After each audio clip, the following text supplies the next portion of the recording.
এভাবে করে তারপর ও খা এখন বিস্কিট খা।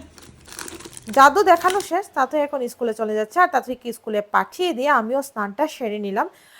আর কারণ আমার আজকে মর্নিং ডিউটি। আর আজকে আমি কোনো হেভি মেকআপ করব না, মাইগ্লেমের আমি এই ক্রিমটা ইউজ করব। অনেকদিন ধরে আনা হয়েছে, লাগানো হয় না, ভাবলাম আজকে এই ক্রিমটা একটু লাগিয়ে নিই। আর এই ক্রিমটা লাগালে অন্য কোনো ক্রিমের প্রয়োজন হয় না। তারপর ওই লিপ টিনটা একটু হাইলাইটের জায়গাগুলোর মধ্যে লাগিয়ে নিলাম। সব শেষে একটু অশ্বগন্ধার ফোঁটা, তার উপরে একটু সিঁদুরে ফোঁটা, কারণ আমি শীতিতে সিঁদুর দিতে পারি না, মাথা প্রচণ্ড চুলকায়। তারপর সব শেষে একটু চা খেতে হয়, আর এদিকে দেরিও হয়ে যাচ্ছে না, তো ঝটপট চা খেয়ে আমি ডিউটির উদ্দেশ্যে বেরিয়ে পড়লাম। দুপুরবেলা ঘরে এসে দেখি মুগলিকে এখন ঘরে আটকে রাখা হয়, তো ওর পারছে না সিঁড়ি থেকে ঝাঁপ দিতে। আরেকটা সমস্যা, ওকে কোনোভাবে কৃমির ওষুধ খাওয়ানো যায় না, তাই ভাবলাম ওকে যদি রুটির সঙ্গে মিশিয়ে দেওয়া হয়, কিন্তু ও গন্ধ শুকিয়েই পালিয়ে যাচ্ছে, সেটা পর্যন্ত খাচ্ছে না। তো তাতেই আমি জোরাজোরি করে অনেক খাওয়ানোর চেষ্টা করলাম, হাফ খেয়েছে আর হাফ খায়নি।